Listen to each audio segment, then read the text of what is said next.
Dear Love, isa na siguro sa mga nakagawian ng pamilyang Pilipino ang pagkakaroon ng family reunion pagkatapos ng Pasko. At syempre, sa family reunion hindi mawawala ang mga tanong na, oh, bakit parang tumaba ka ata? Kailan ka mag-aasawa? Kailan kayo magkakaroon ng anak? May boyfriend ka na ba? May choice ka naman para ngumiti na lang o kaya naman ay piliin na huwag sumagot sa mga tanong na ito. Pero dahil likas talaga ako na oversharer ay sinagot kong isa sa mga tanong at yun ay ang, Irene, may boyfriend ka na ba? Yes, Tita Vicky, meron na. Talaga? Ba't dalaga na si Irene? Parang dati nakikihampas ka lang ng palayok ngayon. May boyfriend ka na. Kita naman. Siyempre naman po, 26 na ako, no? Hindi naman na ako teenager. Patingin naman ng boyfriend mo. Teka, tita, dito sa phone ko yung picture namin. Ito, tita, oh. Oh. Wow! Ang gwapo naman ng boyfriend mo, oh. Ohoy, kayo, may boyfriend na si Irene. Sana Tita naman! Sa'yo ko lang yan pinakita. Bakit mo pinakita sa lahat? Aba, masaya lang ako para sa'yo dahil may boyfriend ka na. At ang gwapo pa, ha? Kaya ipakita natin yan. Kahit na, tita. Nakakahiya. For your eyes only lang yan eh. Aasarin tuloy ako ng iba. Teka nga, saan ba kayo nagkakilala nito? Sa camping, tita. Diba, mahilig ako mamundok. Ayun, doon ko nakita. Nagandahan sa akin tapos ayun, niligawan na ako.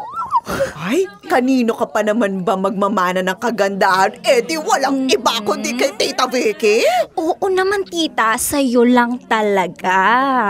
Bakit hindi mo siya dinala dito nang maipakilala mo sa mga magulang mo? Naku, tita. Masyado pa pong maaga. 2 weeks pa nga lang mula nung sinagot ko yung si John. Talaga? Naku, dapat pala hindi mo muna pinakita sa akin at baka ma-jinx. Naku, tita. Ikatok mo yan sa kahoy. Puwera usog at napakagwapo pa naman. Oo nga, tita. Sana hindi ma-jinx. Ito namang si Irene, hindi mabiro. Hindi yan, magtiwala ka lang ha. Saka tandaan mo kapag para sa'yo, para sa'yo. Ay, naku, tita. Kinakabahan tuloy ako. Ano ka ba? O siya, Irene, tara na, nakahanda na yung food. Kain na! Dear Love, naging masaya ang family reunion namin dahil kumpleto kami, maraming mga palaro at papremyo, mga pagkain at syempre hindi nawala ang kulitan at tawanan sa aming angkan. Siguro nga dahil sa busog ako sa pagmamahal sa pamilya, kaya ako naging pihikan pagdating sa relasyon. Kaya kung kailan naman malapit na ang edad kong mawala sa kalendaryo ay saka ako nagkaroon ng lakas na loob na makipag-date. At sa wakas ay nagkaroon din ng unang boyfriend kaya gano'n na lang din ang saya ng pamilya ko nang ipinakita ko si John.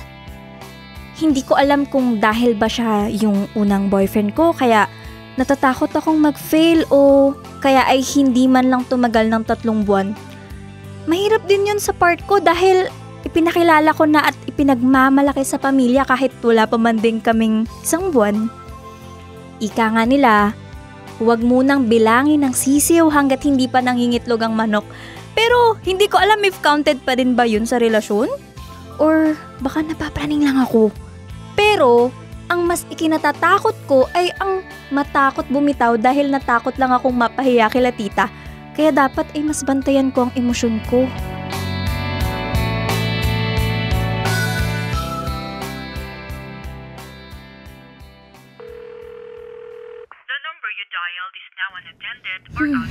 Nasa bundok siguro itong si John at hindi ko makontak. Oh, pamangkin. Kanina ka pa ata hindi mapakali. Tita, 1 araw ko na kasing hindi makontak si John. Oh, 1 araw lang pala eh. Baka naman nasa bundok. Hindi ba nag-a-update sa'yo? Hindi po Tita, kinakabahan ako. Uy, pamangkin ko, halika nga dito. Huwag ka namang iiyak agad. Ikaw naman nag-overthink ka. Tita, hindi pa kasi talaga ako sanay sa ganito. Saka, ewan ko ba, natatakot akong mag-fail. Irene, Alam mo ikaw, sasampalin na kita. Huwag kang OA. Talagang wala pa kayong isang buwan. Tapos ganyan ka na mag-isip. Ay, nakong bata ka. Ay, tita.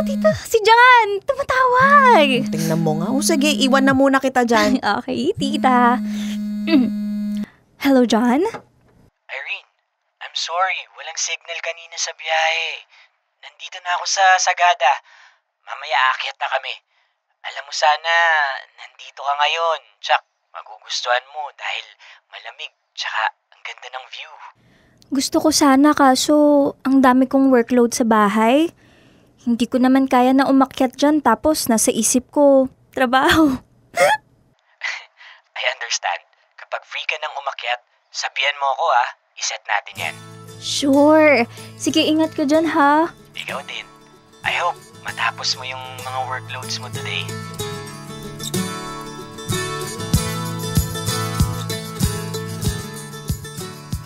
Dear love, this is my first time to be in a relationship kaya wala akong idea when it comes to bare minimum or kung ano ba dapat yung mga basic na ginagawa sa isang relasyon. Hindi kasi kami gano'n na nag-uusap ni John. Iniisip ko siguro dahilan ng edad namin na wala na kami masyadong time para doon or baka hindi na lang ako priority. Ang hirap honestly. Nangangapa pa ako sa relationship.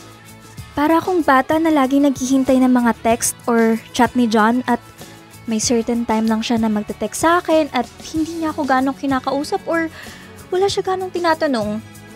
Hindi ko tuloy alam kung nonchalant lang ba siya or wala lang talaga siyang interest sa akin or worse, baka ang boring nga talaga ng buhay ko dahil work, bahay lang ako. Wala nga ding idea si John na hindi naman talaga ako mahilig mag-hike at yung unang araw na nagkita kami sa hiking ay first time ko at wala na talaga akong balak umulit pa. Ay, napapatunong tuloy ako sa sarili ko kung gusto ko ba talaga ng boyfriend or gusto ko lang ng pakiramdam na may masabing may boyfriend na ako.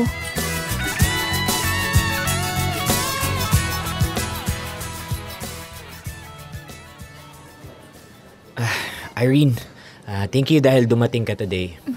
Actually, I really want to talk to you. Talaga? John, alam mo, na-miss kita, promise. I want to break up with you. I didn't expect na ito pala yung sasabihin mo sa akin, John. Look, I don't think na our relationship is working. Hindi ka kasi sumasama sa akin sa hiking. And lagi kang may excuse. I am thinking na baka hindi ka talaga interesado sa akin or hindi tayo swak. Teka, sandali John. Hindi ko alam kung paano ko ipaprocess tong breakup. Sabi ko nga sa'yo na first boyfriend kita. Totoo yun kaya I'm sorry. Hindi ko talaga alam kung paano to. John, wala pa tayong isang buwan. Hindi pa nga tayo nagkakilala ng lubusan. Tapos, iwan mo na lang ako bigla. And I'm sorry but can we make things work? Irene, hindi ka dapat mag-beg para magstay ako. Napag-isipan ko na to and buo na ang loob ko to break up with you. See? Kung mapapansin mo, hindi din naman ako nagbibigay ng effort sa relationship. And hindi mo din deserve yun. Bihira tayong mag-usap at magkasama. So, I really think hindi tayo para sa isa't isa. Ano man ang gawin natin? John, I'm confused. Hindi mo pa ako kilala pero nakipag-break ka na. Grabe ka naman, John. Sana hindi mo na ako inabala at niligawan pa kung wala ka naman palang balak na i-pursue ako. I'm really sorry, Irene. I'm really sorry. I tried. Sinubukan ko. Honestly, I really think you're an amazing lady. It's just that hindi lang siguro tayo para sa isa't isa, I guess. So, Irene, let's call it quits.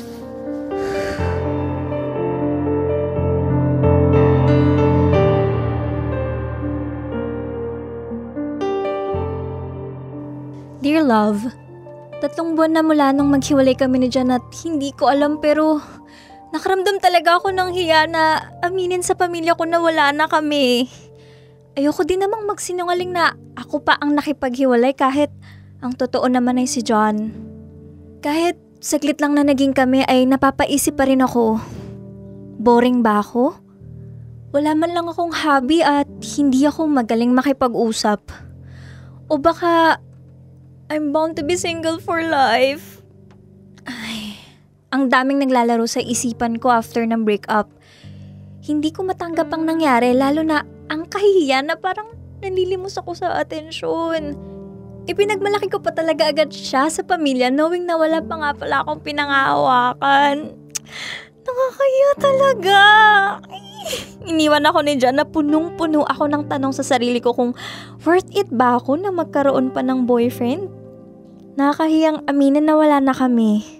Totoo nga kaya ang jinx? Sa susunod na relasyon ko, sisiguraduhin kong hindi ko na talaga sasabihin at itatago ko ng mabuti at wala na talagang makakaalam para naman hindi na ako mapahiya ulit ng ganito. Ay, naku Irene, wala pang isang buwan at lalaki pa yung nakipag-break sa'yo.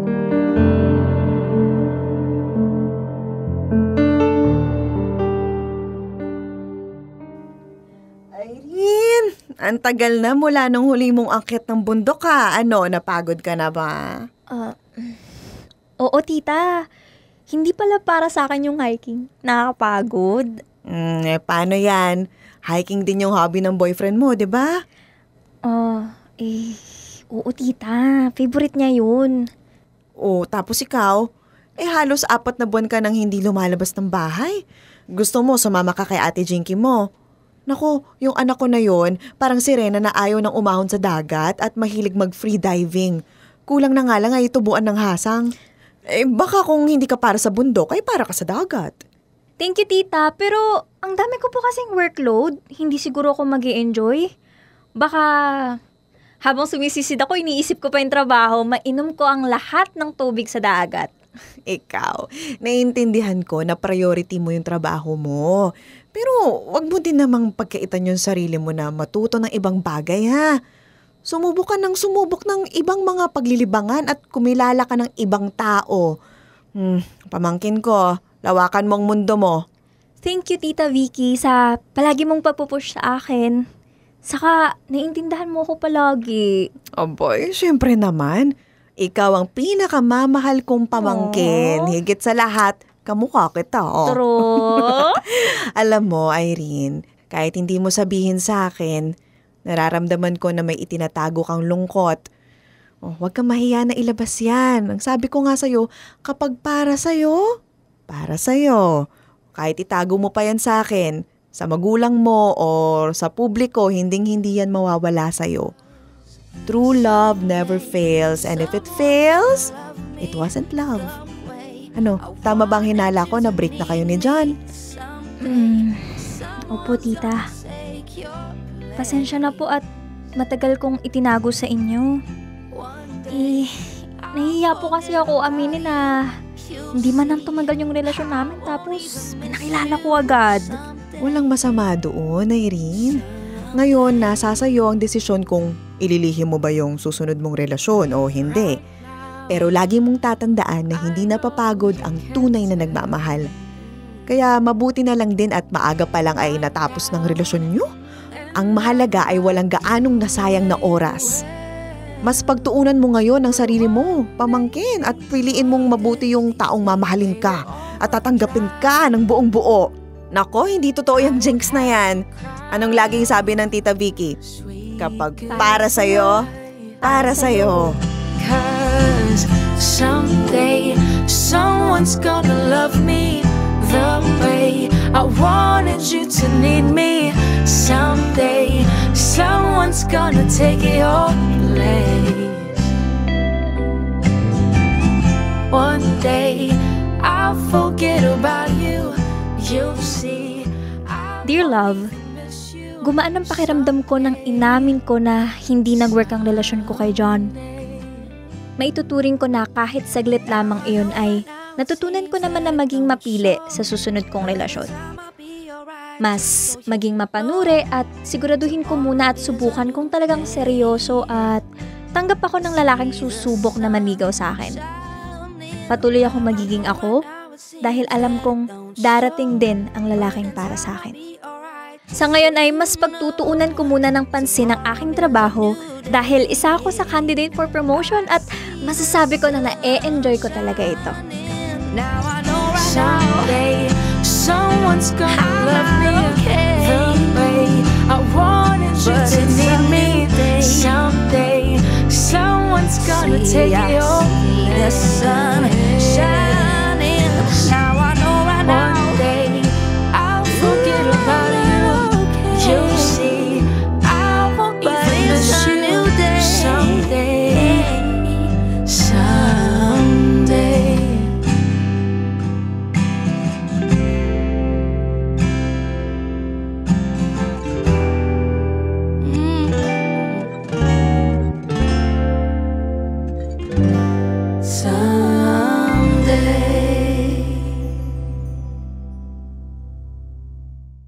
Kailangan pa bang i-memorize yan?